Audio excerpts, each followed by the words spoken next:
सर दोनों, अरुण और Abhay left hander. Arun single room में रहे और अभय समीर के साथ रूम शेयर करत रहे। समीर के साथ?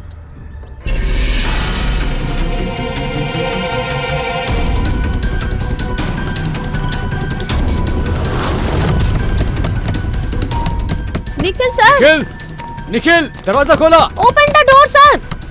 का भाई दरवाजा निखिल खोल रहा है। निखिल दरवाजा खोलो। निखिल सर ओपन द डोर। कहीं कुछ होता ना निखिल सर के, कहीं कुछ होता ना गए लोग सर के। हाँ जल्दी कॉल करके देखा था। निखिल सर प्लीज बात सुनिए सर। उनका फोन भी नहीं खिलागत। ये कैसे हो सकेला? निखिल सर आप अंदर पानी लेना हुई पक्का। तू चुप रही। हाँ हाउसकीपिंग, आपके पास रूम की चाबी बाका नहीं दी सर। चाबी तो नहीं खो गई। और व्हाट डू यू मीन खो गई? ऐसे कैसे खो गई यार? वेट हम आ गए बानी। वेट ऐसा कैसे हो गई? की कार्ड खो देनी आप? देखिए ये सब आप बाद में कर ली। प्लीज ओपन द डोर। हमारे पास गेस्ट रूम के डुप्लीकेट की कार्ड बा। निखिल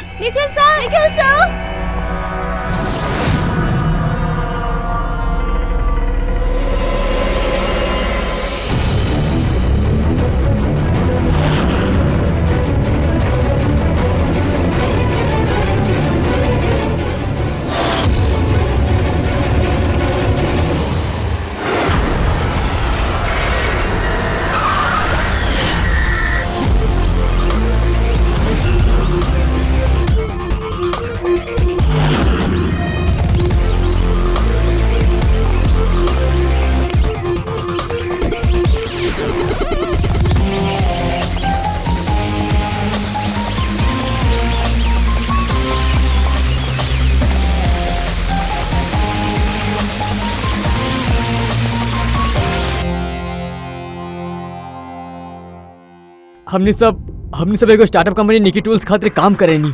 निकी टूल उजे कार्टून बनावेले जी।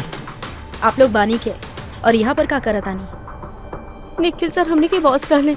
उनका यूएस से बहुत बड़ कंपनी के ऑफर आयल रहे। सर तो खुद से इनफैक्ट हमने के साथ सेलिब्रेट करे खातिर उहे ही पार्टी रखले रहे। और 2 दिन बाद तो वो यूएसए भी जाए वाला रहले। बाकी पता नहीं सब कैसे हो गई।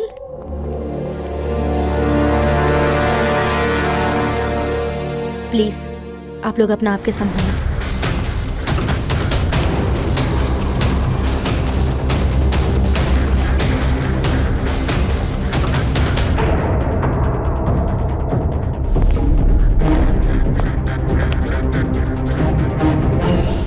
थोड़ा अजीब लग रहा है सर। इतना सारा वार भइल है एकरा पे, ई हिलले तक नहीं खे। कुछ स्ट्रगल वगैरह ना कैले? हाँ यार ये तो अजीब है, लेकिन एकरा से भी अजीब एगो और बात है। तो के एजा पे महक नहीं क्या रहल? कुछ अजीब तरीका के स्मेल। अजीब सा स्मेल है थोड़ा सा। हाँ ये एगो खास तरीका के केमिकल है। और देखा ई जे एकर नाक के हड्डी है ना, ये बुरा तरीके से टूट गई है। और ये एकर खाए के नली भी बुरा तरीके से डैमेज है।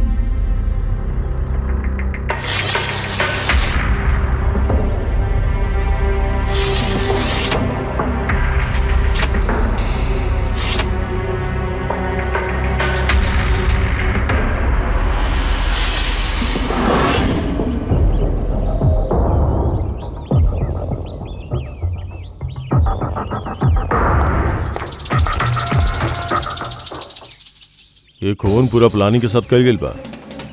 ये देखा ये बैग्स इस शटर के लॉक पे लगा दिया गया रहे ताकि लॉक ठीक से बंद ना हो गया और खूनी आसानी से अंदर आ सके। सर लगातार कातिल लहजे से आयला।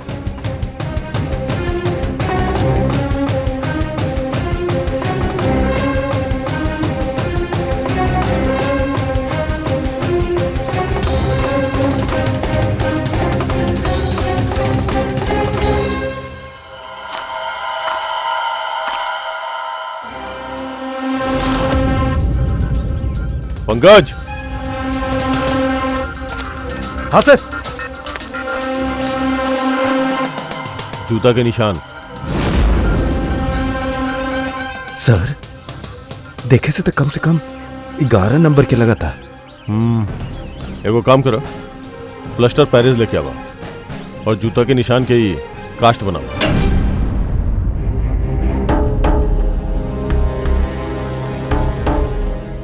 सर की कार्ड। कमरा के की कार्ड एजा पे?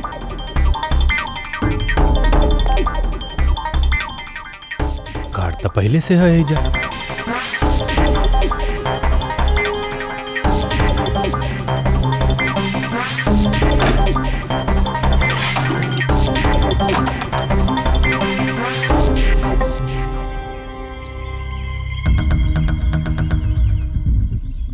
पूर्वी, जरा ये दरवाजा के लॉक सिस्टम चेक कराबा। ऐसा दरवाजा में जब भी कौनो कार्ड स्वाइप कई के एंट्री लेवे ले त लॉक के सॉफ्टवेयर डाटा में ओकर एंट्री रजिस्टर हो जाए। जरा पता कर कल रात से लेके अब तक कितना लोग एंट्री कैले है। सर एगो कार्ड एजा पड़ल है, एगो कार्ड ओहिजा लागल है, दू गो कार्ड।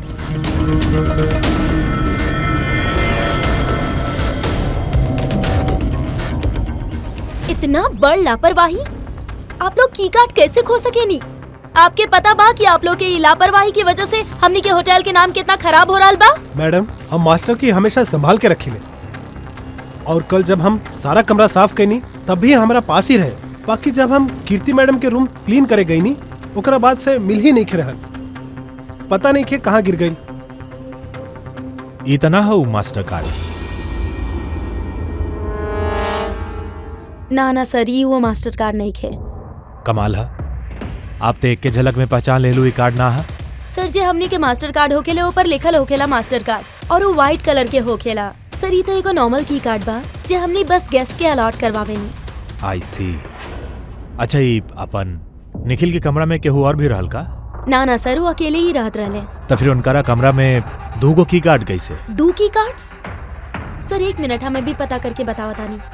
तनी चेक करिए कि मिस्टर निखिल के नाम पे एगो और कार्ड इशू कल गए रहे। हाँ ma'am, duplicate card. Oh yes sir, याद आयल हमके। कल ही मिस्टर निखिल हमरा से एगो डुप्लीकेट की कार्ड बनवैले रहले। काहे कि वो हमरा से बोले रहले कि उनकर जे ओरिजिनल की कार्ड बा वो कहीं खो गइल बा। बाकी एगो कार्ड तो उनका कमरा के सॉकेट में लागल है और ये दूसरा कार्ड तो ओइजा जमीन पे पड़ल मिलल। आई डोंट नो सर, वो तो हमके यही बोले रहले कि उनकर की कार्ड खो गइल बा। कोनो बात नहीं है। Thank you. एक कार्ड होते भी निखिल डुप्लीकेट कार्ड काहे बनवले होखी? अभिजीत, कई बार लोग डुप्लीकेट ई खातिर मांगे कि वो चाहे ले कि केहू और भी उ कमरा में आ जा सके। कहीं ऐसा तो नहीं है कि निखिल के केहू और के साथ चक्कर चल रहा होके ओकर ऑफिस में या कहीं और हो सकेला ई चाबी अपन गर्लफ्रेंड के देले होके और ओकर गर्लफ्रेंड ओकरा मार देले होके। सर, डोर के लॉक इन सिस्टम स्कैन कर लेले बानी। रात में की कार्ड 2 बार स्वाइप भइल बा, एक बार 2:15 बजे और एक बार 2:30 बजे। लगभग यही टाइम में निखिल के भी खून भइल रहे। बाकी खूनी कमरा में 2 बार काहे गए? 2 नहीं खे, 3 बार। एक बार डुप्लीकेट कार्ड से, एक बार मास्टर कार्ड से, एक बार खिड़की से जो खुलल रहे। सर, हम सबसे पूछताछ कर लेनी। वो लोगन की यह कहना बा कि वो लोग रात के रूम में सुतल रहले।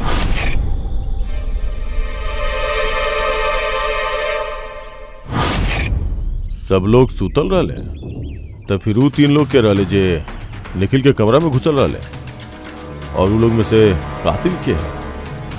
एकरा सीना पे जो ई घाव के निशान है, एकरा से एगो बात तब पक्का साबित होखेला कि एकरा के तेज धारदार चाकू से मारल गईल है। तो हमनी के पहला मर्डर वेपन भइल एगो तेज धार वाला चाकू।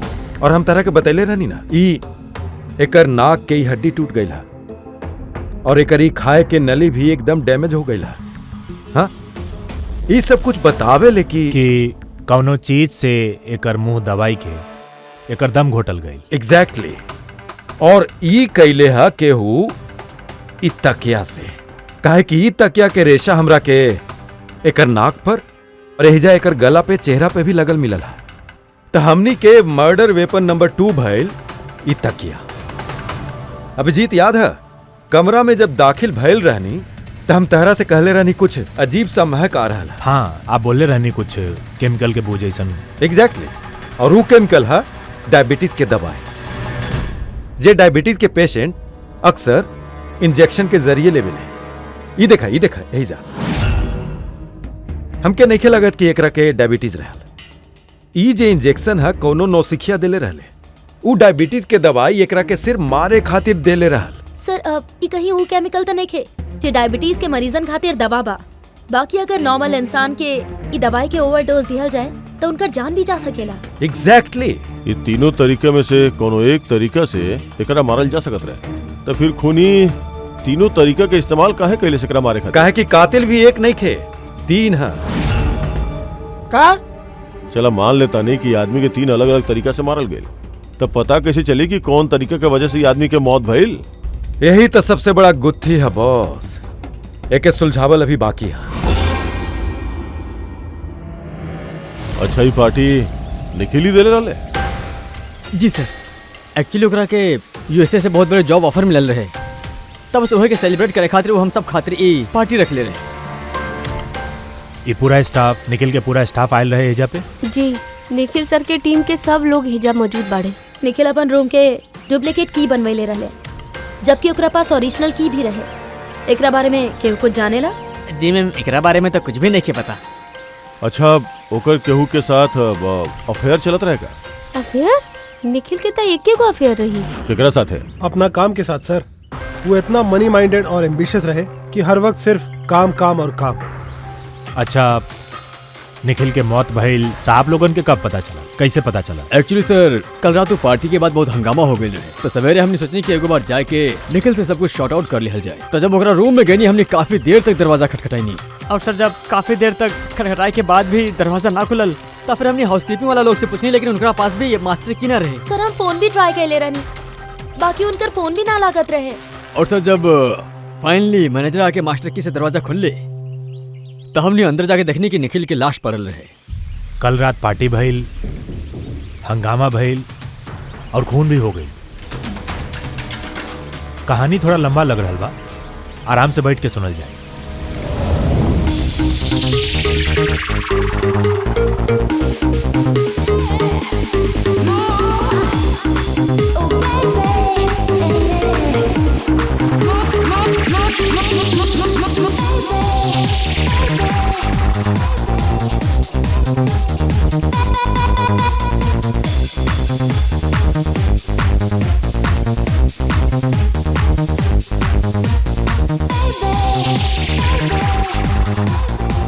Hey, everyone!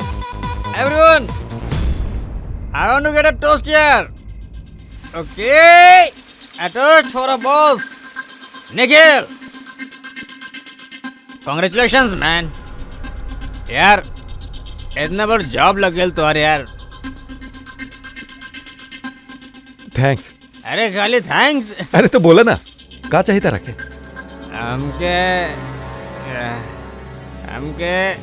हमके हमार हक चाहे, जे तू मरले वाला। इनफैक्ट हम सबके हक। बोला देबा, ये जौन तू यूएस के जॉब पर इतना उछल रहा बड़ा ना, ये अपॉर्चुनिटी तोरा के हमने सबके वोट लगा के मिलल बा। अब तू लिमिट क्रॉस कर रहा बा। अच्छा, लिमिट हूँ ना, लिमिट तू क्रॉस कैले बड़ा निखिल, समझ ले। ई का बकवास कर रहा तू लोग? बकवास नहीं की हई, बिल्कुल सच है। तो हार्ड डील के पेपर्स यूएस कंपनी के साथ है, हम देखनी है। यूएस कंपनी निकी 2 यानी हमने के कंपनी के फंड ऑफर कैले रहल, बाकी तू हम सबके मेहनत मार के खुद मजा लेवे के चाहता डा। मनोज याद है? मनोज गाय जेकर कॉलेज में एगो दोस्त भाईल करते रहे Manoj. The guy was very intelligent. वो बेचारा अपन मेहनत से कुछ सॉफ्टवेयर बनाई ले रहे। बाकी भाई साहब, वो बेचारा के मेहनत से बनल सॉफ्टवेयर कंपनी के बेच डाल ले। बाकी वो ठहरल भोला इंसान इस सदमा के बर्दाश्त नहीं कर पाइलस और सुसाइड कर लेलस। कुछ याद आई निखिल? ओह, ते इतना जलन भरल बात है के अंदर। अगर ऐसन बात बा तो हमरा साथे बिजनेस काहे कैला? बाको जवाब नहीं खे। हम बतावत है काहे कि तू एगो बहुत बड़ा लूजर बड़ा। इनफैक्ट तू अकेला ना, तो हनी सब बहुत बड़ा लूजर बड़ा। पार्टी खत्म, चला निकले यहाँ से, गेट आउट। अरे तुहार पार्टी में रुके के चाहेला? अरे क्या बकवास कर रहा? अरे बेकार पार्टी भाई। आप सब लोग ठहरल कैसे रहनी अलग अलग कमरा में? सर सीनियर मैनेजमेंट के 4 लोग सिंगल रूम्स में रुकल रहले, यानी कि हम, जोसेफ, अरुण और खुद निखिल। और बाकी के 2 लोग रूम शेयर करते रहले। सर एक में जया और प्रीति, एक में शारदा और कीर्ति, एक में अभय और सैफ। आप लोग अपना कमरा में गईले तो फिर बाहर नहीं खाइला। बाकी पार्टी तो जल्दी खत्म हो गई रहे ना, तो आप सब लोग अच्छा बच्चा की तरह अपना अपना कमरा में जाके सूत गई नहीं? हाँ सर वो हम और शारदा पूरा रात बात करत रहनी, काहे कि पार्टी में जे कुछ भी भइल वो हमनी के माइंड से निकलत ना रहे। हाँ सर, हमनी तो रूम में ही रहनी और करीब 4-5 बजे तक तो बात ही करत रहनी। सर हमने तो कुछ करे के हालत में ही ना रहनी। हम तो बस पार्टी से वापस आनी और सीधा बेड पे गिर गई नहीं और फिर सवेरे ही हमारा आँख खुलल। राइट सर, एक हालत तो कुछ ज्यादा ही खराब रहे। इनफैक्ट इतना खराब रहे कि हम रात भर बार बार उठ के चेक करते रहनी। सर हम तो तुरंत सुत गए रहनी और हाँ प्रीति रात भर ऑनलाइन रही। हाँ सर, हम अपन बॉयफ्रेंड के साथ वीडियो कॉल करत रहनी। वो लंदन में बात हमनी के टाइम जोन अलग बा, तो हमनी हर रोज 3-4 बजे तक बात करेनी। आप चाहे तो हमारा कॉल लॉग चेक कर सकेनी। और जोसेफ कहाँ बा? जोसेफ वो तो आई थिंक रात के पार्टी से ही गायब बा। का मतलब गायब है? सर रात के पार्टी में वो हमनी के साथ ही रहे, फिर हम सब हमनी के रूम में चल गई नहीं। बाकी पता नहीं कि सर वो कहाँ चल गई। और जब सवेरे ये सब होत रहे हम ओकरा के फोन भी कईनी, बाकी सर ओकर फोन लागल नहीं खे। फिर जाए के हम रिसेप्शन पे इंक्वायरी करनी तब पता चलल कि वो रात के ही कहीं निकल गई।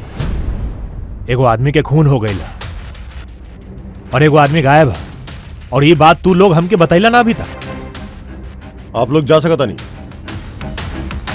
चले।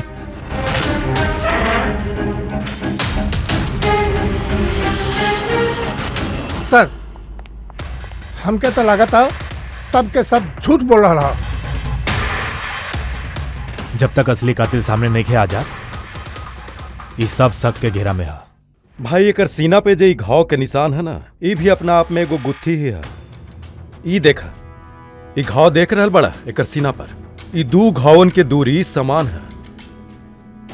पहला बात, ई घाव में ई अंदर के तरफ धारदार निशान है और बाहर के तरफ ब्लंट है, कुंद है। डॉक्टर साहब चाकू के निशान तो वैसे ही होखेला ना, मतलब एक तरफ कुंद और दूसरा तरफ धारदार। हाँ दया होखेले, चाकू के निशान भी ऐसने होखेले, लेकिन ई केस में ऐसा नहीं खे। और ई केस में जे ई दोनों के दोनों घाव के निशान में एगो बराबर के दूरी है, वैसन चाकू के निशान में ना हो सकेला। तो हमके लगा था ई घाव कोनो कैंची के है, कैंची जेकरा में धारदार हिस्सा अंदर के तरफ होखेला और ब्लंट हिस्सा बाहर के तरफ होखेला। और ई कैंची कोनो साधारण ऐसन वैसन कैंची नहीं खे। सर ई कैंची बाहर गार्डन में बुशेस में मिलल है सर।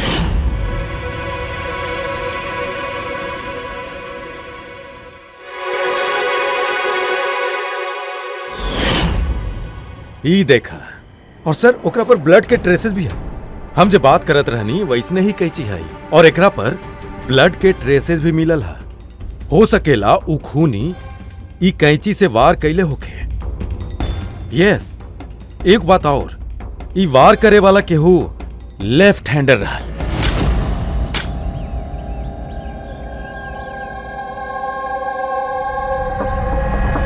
ई देखा ई आदमी बायां हाथ से वार करेला त घाव दाहिना तरफ जाला, और बाकी दाहिना तरफ से वार करेला त घाव बाई तरफ जाला। एकर घाव दाहिना तरफ गईल है, यही खातिर हम कहतानी कि जे केहू भी वार कैले है वो लेफ्टी है फॉर श्योर। एक बात और, जे केहू भी वार कैले है केहू आदमी है, काहे कि इतना बार इतना गहरा घाव, लगभग 7 इंच गहरा घाव, ओकरा खातिर तक बहुते ताकत चाहिए। और ये कातिल लेफ्ट हैंडेड ताकतवर आदमी बा, और ओकरा जूता के साइज 11 है। चला पहला कातिल के बारे में कुछ पता तो चलल।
सर दोनों, अरुण और Abhay, left hander. Arun single room में रहे और अभय समीर के साथ रूम शेयर करत रहे। समीर के साथ ये होश में ही ना रहे। मतलब अभय निखिल के रूम में जाए के ओकर खून कैले होखी त समीर के त पता चले वाला ही नहीं के। और सर अरुण वो भी तो अकेला रहे। वो दोनों के दोनों पोटेंशियल सस्पेक्ट पड़े। अच्छा, उनकर जूता का साइज देख लू? हाँ सर, चेक कईनी। दोनों में से केहू भी 11 नंबर के नइखे पहनेला। अरुण 13 नंबर के जूता पहनेला और अभय 8। और वो जूता के निशान मिलल रहे 11 नंबर के, वो केहू से मैच भइल? हाँ सर, मैच भइल हा धीरज से। धीरज भी सिंगल रूम में रहे। बाकी सर वो लेफ्ट हैंडर नहीं है, राइट हैंडर है। कहीं ऐसा तो ना कि डॉक्टर सालोकी के कोनो गलत फहमी भइल होके? हमार मतलब कि कातिल लेफ्ट हैंडर होके ही ना। सालुंके साहब से बात करे से पहले ये धीरज से मिल लेता। सर आप लोगन के धोखा भइल। हम सच में निखिल के नहीं मरले बानी सर। क्राइम सीन पे हमने के तोहार जूता के निशान मिलल बा। बाकी सर ये भी तो हो सकेला केहू और हमार जूता पहन लेले होके। वैसे सर हम अपन जूता अपना कमरा के बाहर रखले रहनी पॉलिश खातिर। बाकी तू कमरा में अकेला रहे और ये बात के तोहरा पास कोनो सबूत भी नहीं है। सर वो शारदा शारदा का? सर एक्चुअली शारदा और हमार अफेयर है। बाकी ये बात हम केहू के बतावे ना चाहिए। बाकी सर शारदा हमारा साथ हमारे रूम में ही रहे। ये शारदा कॉलेज की वो अपन कमरा में रहे कीर्ति के साथ? सर वो तो बचे खातिर वो झूठ कहलस। काहे कि कीर्ति ही ऐसा रहे जे हमनी के अफेयर के बारे में जानत रहे। इनफैक्ट कीर्ति ही हमनी के इनकरेज कैले रहे। धीरज सच बोला ताड़े, हम ओकरा साथे ओकर रूम में ही रहनी। सर अगर एकर थ्योरी सही है और सच में केहू एकर जूता पहन के कत्ल कैले होखे, हो सकेला। ये घास और मिट्टी ये जूता के अंदर गई कैसे? कुछ तो है जो हम लोगन से छूट रहा है।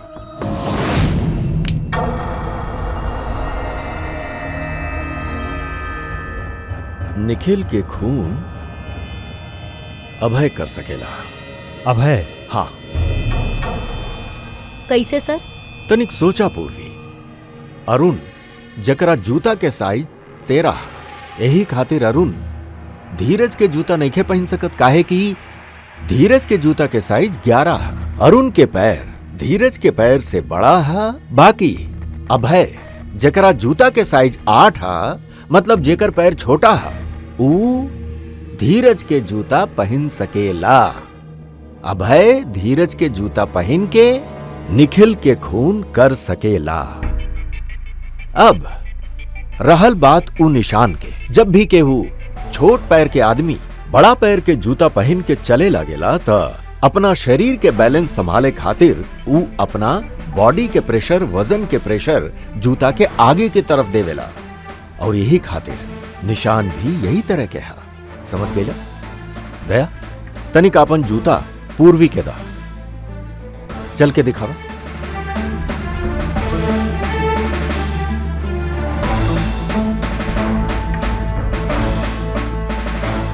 अब चला।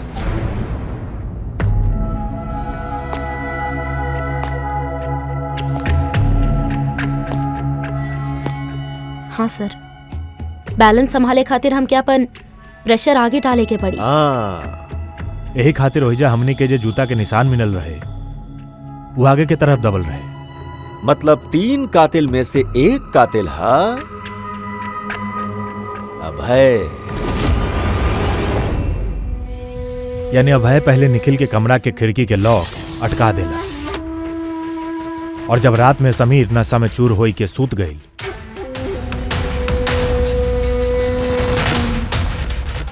अभय बाहर गई, धीरज के जूता पहनलस,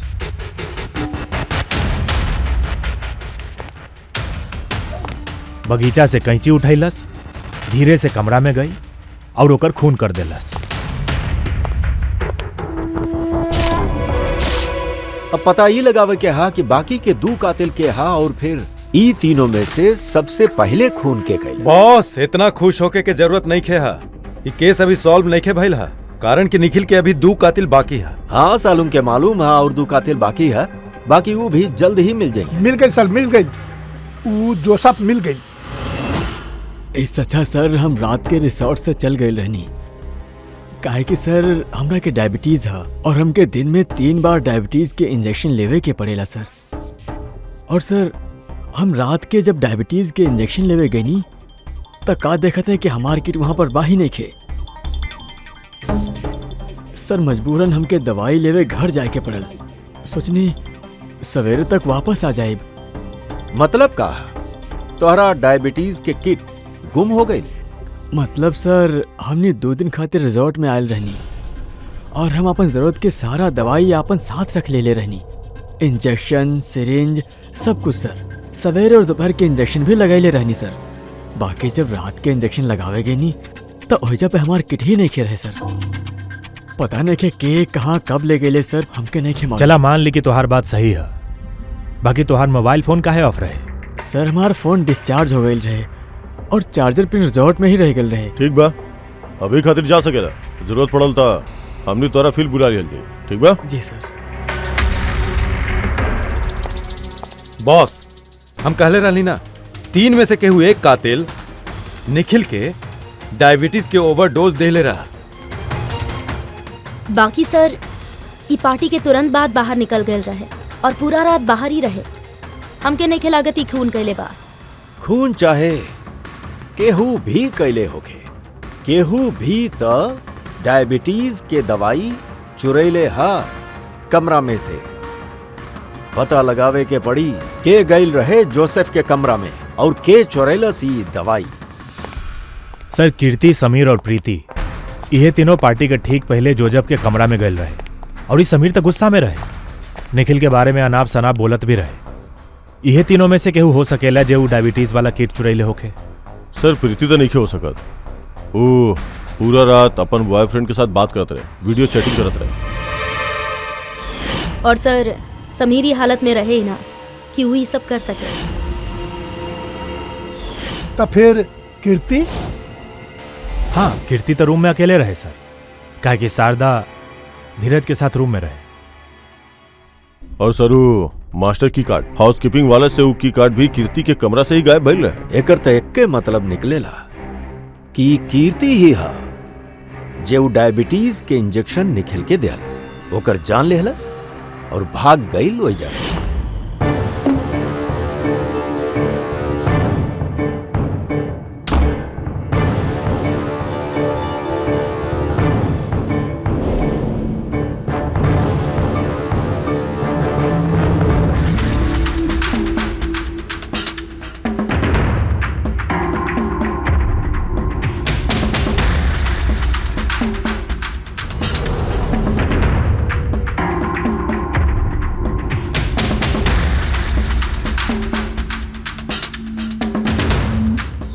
सर 2 लोग तो मिल गए, अब तीसरा खूनी उहे है ना जेकरा से निखिल के चक्कर, हमार मतलब है जेकरा के निखिल डुप्लीकेट कार्ड दिले रहे।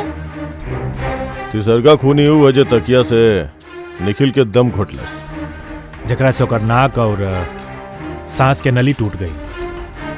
लेकिन सर यह के हम बतावतानी उ तीसरा आदमी के रहल। तीसरका खूनी हुआ जे तकिया से निखिल के दम घोटलस, जकरा से ओकर नाक और सांस के नली टूट गई। लेकिन सर यह के हम बतावतानी ना उ तीसरा आदमी के रहल। खून में जे तकिया के इस्तेमाल करल गई उ तकिया के हम बहुत बारीकी से चेक कईनी। अब वैसे तो कपड़ा पर से फिंगरप्रिंट उठावल बहुत मुश्किल काम है, प्रैक्टिकली नामुमकिन है।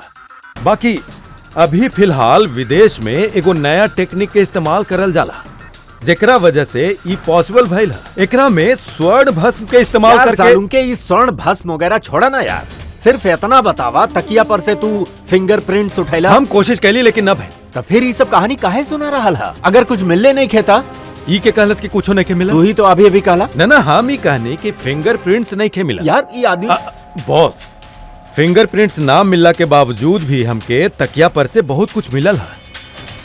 एक तो हमके उ तकिया पर से केहू आदमी के चमड़ा के बहुत छोटा छोटा रेशा मिलल है, जेकरा हम डीएनए टेस्ट खातिर भेज देनी है। और उ तकिया के जब हम और ज्यादा चेक कैनी तो हमके ओकरा पर से मिलल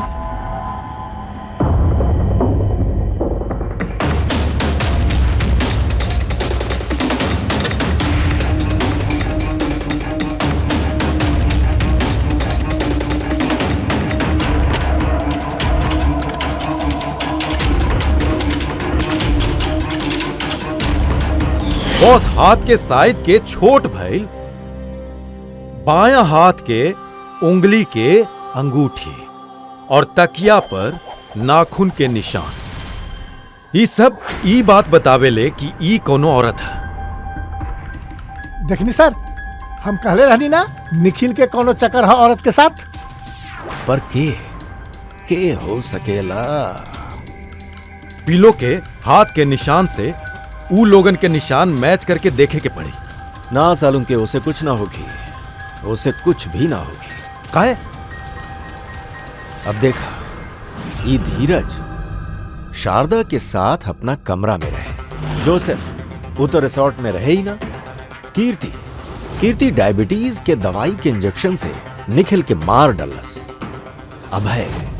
अभय निखिल के कैंची से मरलस, कैंची से। जया तो सोवत रही रिसोर्ट में ही अपना कमरा में। प्रीति वीडियो कॉलिंग पे लगल रही। समीर तपी के धुत रहे। तई सब में बचेला अरुण, जेकरा पास कोनो सबूत नहीं थे, जे कहेला कि अपना कमरा में ही वो अकेले रहे। अरुण? बाकी बॉस खूनी तो कोनो औरत है। तबे तो सालूम के, तबे तो इनमें से केहू के हैंड प्रिंट्स मैच ना होखी। केहू के भी हैंड प्रिंट्स मैच ना होखी। काहे कि कातिल ई में से केहू हा ही नहीं खे। ई में से केहू हा ही नहीं खे। वो तो केहू और ही हा, और हमके मालूम हा वो के हा।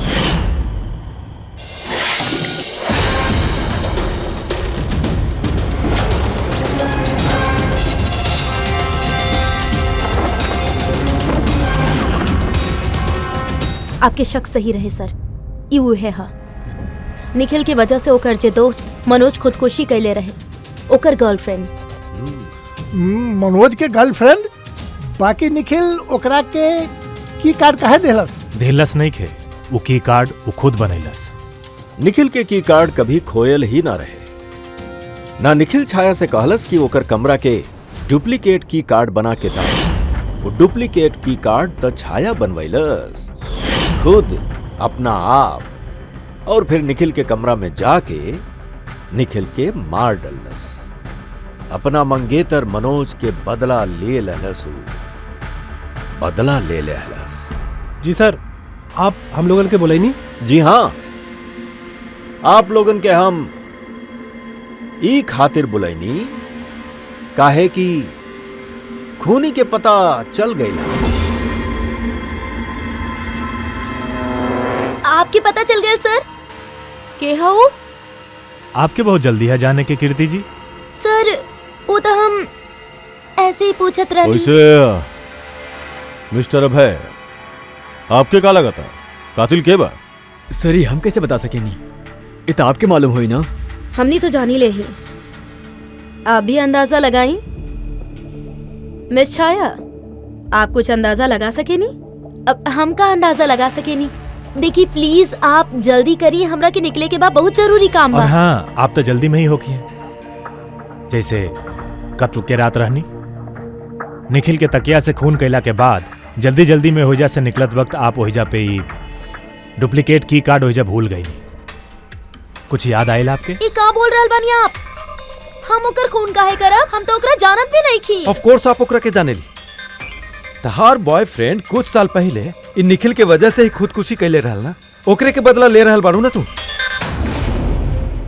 एकर मतलब मनोज एकर बॉयफ्रेंड रहे? गाय जेकर कॉलेज में एगो दोस्त भाईल करत रहे Manoj. The guy was very intelligent. वो बेचारा अपन मेहनत से कुछ सॉफ्टवेयर बनाइले रहे। बाकी भाई साहब, वो बेचारा के मेहनत से बनल सॉफ्टवेयर कंपनी की बेच डाले। बाकी ठहरल भोला इंसान और वो सुसाइड कर लिया। एकर मतलब निखिल के खून भी यह कैलस? तीन लोग मरले बाड़े निखिल के। तीन लोगन, और वो सब तू में से के हुआ। ये का करल बानी सर आप? वे जो आप सुननी पूछे मिस्टर अभय और मिस कीर्ति से। का भाई, जैसे हमनी के सबूत मिल गई बा, बाकी तू लोग अपन गुनाह खुद कबूल करबा या पूरा कहानी हम ही लोग से सुनबा? बताओ थे सर। ये निखिल हमने के बहुत बड़ धोखा देले रहे सर।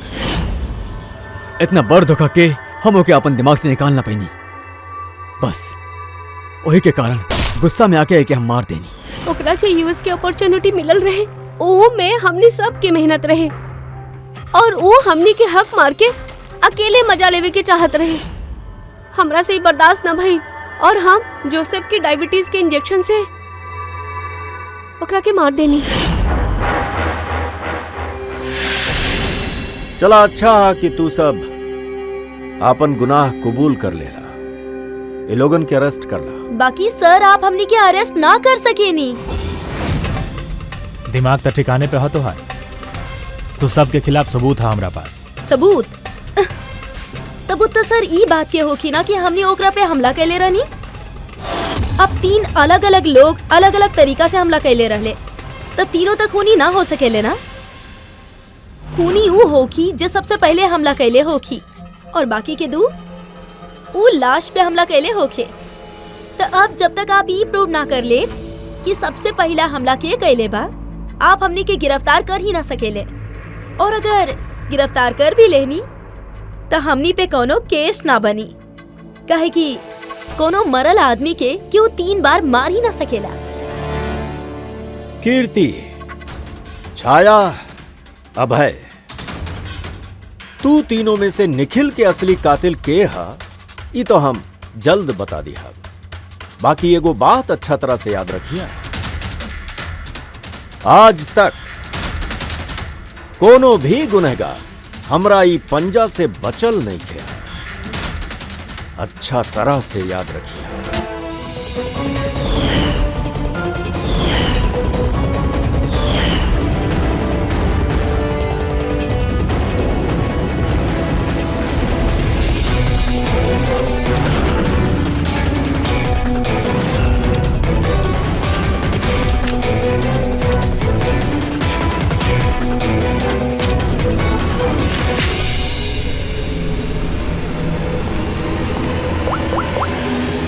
बॉस, निखिल पर 3 अलग अलग लोग 3 अलग अलग तरीका से हमला कैले हैं। सबसे पहले आपके बात करता नहीं कीर्ति, राइट? आप निखिल के डायबिटीज के दवाई के ओवरडोज देनी, इंजेक्ट कहनी, है ना? आमतौर पर जब हम केहू के दवाई देवेनी या जहर भी देवेली तो वो इंसान के पूरा शरीर में घुल मिल जाला खून के जरिए। दवाई या जहर पहले हार्ट तक पहुंचेला और फिर हार्ट ओके पंप करके पूरा शरीर में पहुंचा देवेला। बाकी ई दवाई जे आप निखिल के देले रहनी वो ओकरा पूरा शरीर में नहीं खे गई, बल्कि थोड़ा सा दवाई तो बाहर ही रह गई। काहे कि ओकर दिल काम नहीं खे करत रहा, हार्ट पंप ही नहीं खे करत रहा। यही खातिर वो दवाई के पंप नहीं खे कैलस। मतलब जब आप निखिल के दवाई दे ली तब तक निखिल मर चुकल रहा। अब आप का नाम है आपके? अभय। अभय अभय अभय एक बड़ा सा कैंची से जबरदस्त वार कैलस होकर सीना पर, राइट? ऐसन में जब कोनो आदमी जबरदस्त तरीका से केहू के सीना पर कोनो धारदार हथियार से वार करेले तो का होके खून के फव्वारा निकले। बाकी निखिल के केस में ऐसा नहीं खे भाई। खून के कुछ छींटा निकलल और थोड़ा थोड़ा खून रिस रिस के बाहर आवत रहा। काहे? अगेन ओकर हार्ट खून के पंप ही नहीं के करत रहा, और पंप ई खातिर न करत रहल काहे कि हार्ट काम ही न करत रहल ओकर। मतलब साफ है, आप जब ओके कैंची से वार कैनी तब तक निखिल मर चुकल रहा। मतलब ई है कि निखिल के सबकरा से पहले मारे वालन में से ना तो तू रहला अभय,